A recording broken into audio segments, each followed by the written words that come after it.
Alright, Assalamualaikum warahmatullahi wabarakatuh. So macam biasalah, kita akan buat ulasan Liga Super, perlawanan antara Negeri Sembilan versus Immigration, yang mana Negeri Sembilan kalah di home dengan kekalahan 2-1 untuk perlawanan ni. Nampaknya Eduardo Jose Sosa menjadikan 2 gol yang sangat super, yang sangat marvelous lah. Satu volley, satu percubaan dari luar kotak penalti, which is lead to untuk Immigration menang. Manakala untuk Negeri Sembilan, dalam 5 minit yang pertama nampak mereka boleh cook. Mereka nampaklah bermain dengan 1-2 passes dan sebagainya dalam 5 ke 10 minit lah. Tetapi sayang 1000 kali sayang apabila Yuichi Hirano, pemain import baru mereka, dikenakan kad merah selepas berlakunya pelanggaran dengan pemain Immigration, yang menyebabkan selepas itu pasukan Negeri Sembilan membuat pertukaran, which is bagi saya satu pertukaran yang agak pelik, yang menyebabkan pasukan Negeri Sembilan tak boleh nak bersaing apabila menentang pasukan yang bermain dengan 11 orang. Even waktu lawan Terengganu tempoh hari, ada menyatakan yang Terengganu main 10 orang, mereka punya semangat untuk melawan tu tinggi. Ni Negeri Sembilan main 10 orang, tak nampak pun semangat untuk melawan pasukan Immigration. Dan dalam masa yang sama, saya tak pasti, mungkin ada masalah di dressing room ke dan sebagainya. Sebab kalau tengok pada perlawanan semalam, Motika pun agak baran lah kan, yang mana dia banyak buat something yang dia marah waktu dia dapat bola, tak ada orang nak support dia, lepas tu dia pergi shoot je, main rimbat je, macam menunjukkan satu perasaan dia yang terpendam dah lama di dalam padang, dan lepas tu dia kena tukar lah kan. So banyak konflik yang which is saya pun tak tahu apa yang terjadi, tetapi kita boleh nampak di dalam padang tu keharmonian tu di manakah kan. So Negeri Sembilan memang dah lama dah lah yang kita boleh katakan the best game dia lawan JDT untuk awal season tu je lah. Lepas tu memang tak nampak lah dia punya arah dan juga tujuan. Baik, tanpa buang masa, mari kita masuk ke dalam ulasan perlawanan. Untuk ulasan perlawanan kali ini, saya akan mulakan dengan pasukan Negeri Sembilan sedikit. Baik, Negeri Sembilan turun dengan back 4. Mereka bawa turun Arif Ar-Rashid dengan Luis Enrique Ensui lah, untuk bermain dalam sistem back 4 di bahagian centre back, dan mereka letak right back is Selvan, dan mereka letak di bahagian kiri, mereka letak Amirul Adli, which is bagi saya dalam that system back 4 adalah bagus sebenarnya. Sebab kalau tengok dalam 10 minit pertama, mereka cuba play from the back dengan 2 centre back yang pegang bola, iaitu mereka punya fasa build-up phase yang pertama lah, dan mereka akan push untuk Selvan dengan Amirul Adli untuk naik ke kawasan middle third, iaitu mereka akan covering on the flank area lah. Tetapi apa yang menjadi persoalan kepada saya, Amirul Adli ni dia bukan typical overlap ataupun offensive gameplay. Sebab bahagian kiri pasukan Negeri Sembilan, even guna Haris Samsuri pun dia tak banyak overlap, tapi dia boleh bagi attacking support untuk Motika. Tapi untuk game semalam, Amirul Adli which is dia tak banyak contribute in term of attacking threat ataupun the attacking support, menyebabkan Motika ada dalam situasi 1v1 sahaja yang dia tak dapat banyak support. Tu sebab ada berlakunya satu situation yang dia marah Amirul Adli tak naik, dia tak tahu nak passing kat siapa, tak ada option, dia terus rembat bola keluar kan. Tapi lepas tu bila mana Motika dapat bola, dia pun dapat bola dalam keadaan yang sama, yang mana tak ada Amirul Adli untuk support dia dekat situ. Dia gelecek, pak, hilang bola. Lepas tu bola dapat kepada pemain Immigration, Yuichi Hirano pula pergi buat pelanggaran yang lead to the red card. So dekat situ agak something yang memelekkan.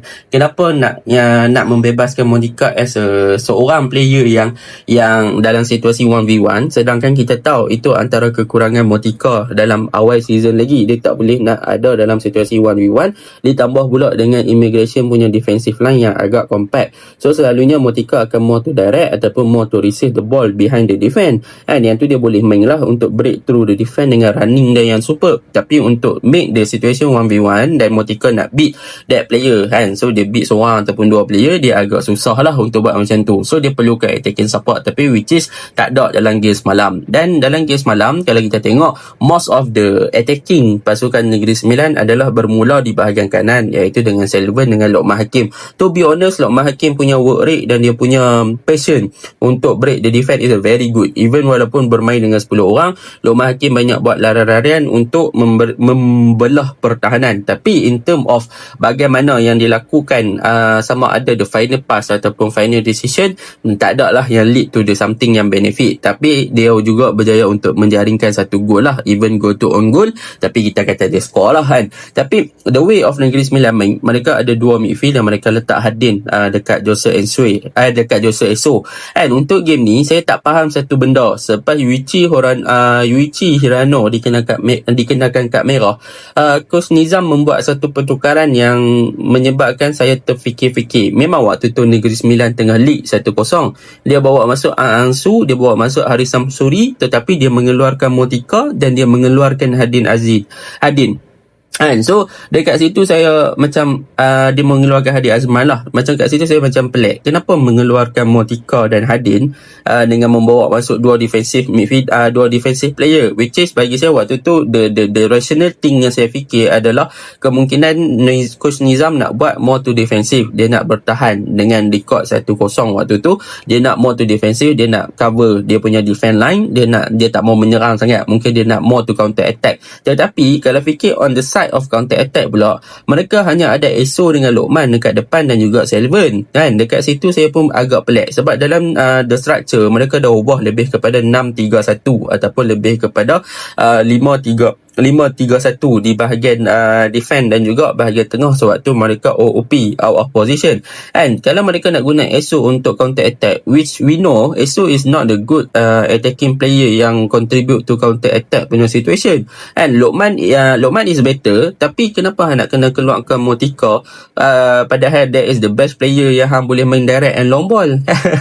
Itu yang menjadi persoalan. Sebab kalau bawa keluar Motika, dia adalah satu perkara yang sebenarnya merugikan bila dalam keadaan 10 orang. Mungkin yang sebenarnya boleh bawa keluar Eso, bawa masuk defensive midfielder yang lebih better dan defend dengan lebih better, and terapkan counter attack dengan penggunaan Lokman dan juga Motika serta Selvin di bahagian hadapan, which is ketiga-tiga player ni dari segi finishing wise dengan dribbling memang super. Selvin pun boleh score goal, Lokman boleh score goal, Motika boleh score goal. Eso dia nak lari pun tak lepas, asyik duk jatuh, dia banyak angkat tangan macam tu je semalam.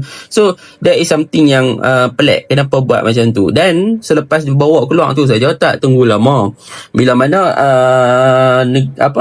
immigration menjaringkan gol penyamaan.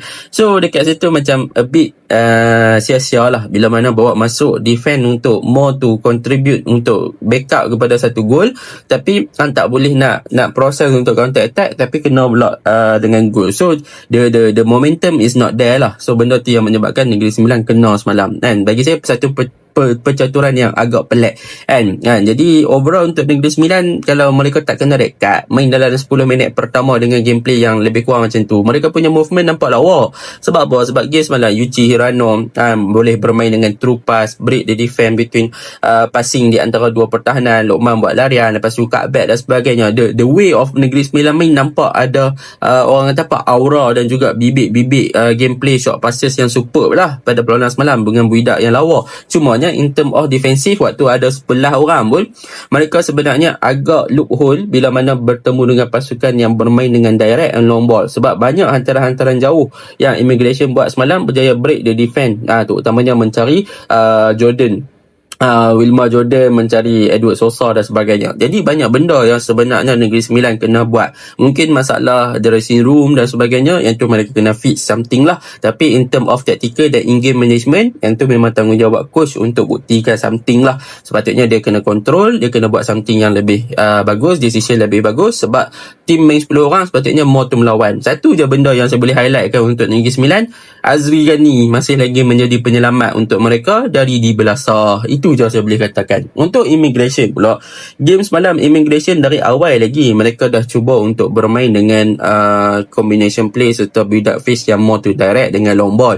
Sebab mereka tahu Negeri Sembilan punya defense agak rapuh. Jadi mereka banyak build up, mereka control the middle third punya area dan mereka overload dekat tengah dan mereka cuba untuk break through the defense dengan dengan control dekat tengah tu dan melakukan percubaan dari luar kotak penalti lah. Ataupun pasukan immigration akan build up daripada bawah dengan satu hantaran jauh ke lebaran padang, ke wide area untuk mencari pemain seperti Aiman Yusni, mencari pemain seperti Hishamuddin yang banyak buat overlap di bahagian kanan dan kiri, dan mereka akan cuba untuk crosses masuk dalam kotak penalti, mencari Wilman Jordan dan sebagainya lah. Tetapi that type of gameplay memang boleh dipatahkan oleh Negeri Sembilan, sebab Negeri Sembilan more to defensif. Tetapi bila mana pasukan Immigration berjaya untuk cross, contoh macam gol Sosa yang pertama volley tu kan, mana ada orang marking dia, main defend tapi no one is marking Sosa, apa guna dia bertahan kan. So bila mana Aiman Yusni cross, dapat Sosa volley lawa gol tu.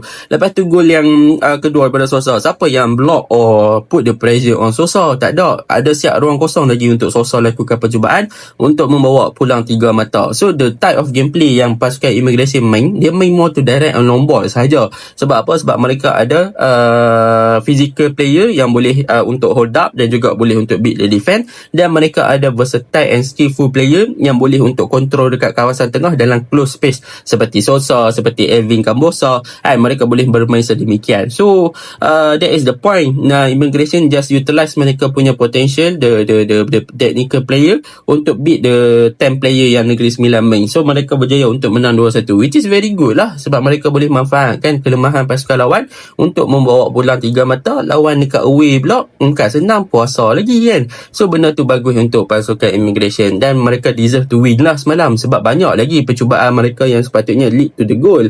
Tapi semalam sayang, in term of clinical, mungkin Immigration pun sama macam Terengganu semalam, ada banyak percubaan tapi gagal untuk sudahkan setiap peluang yang terhidang, menyebabkan mereka hanya bawa pulang 3 mata dengan 2 jaringan sahaja. Sama macam Terengganu semalam, percubaan banyak, tak gol, 2-1. Sama juga Immigration dengan Negeri Sembilan, 2-1 juga. Tapi kudus lah untuk Sosa, you are the best player. Kambosa pun bagus, and Jordan Wilma Jordan pun main super, boleh beat dengan fizikal dan sebagainya. Jadi tak banyak cerita lah tentang Immigration, mereka dah buktikan something. So untuk Negeri Sembilan boleh kot fit something, dan untuk Immigration teruskan rentak gameplay macam tu, buktikan kemampuan player yang mereka ada, boleh buat something yang lebih beneficial to the team. Itu je lah ulasan saya. Assalamualaikum.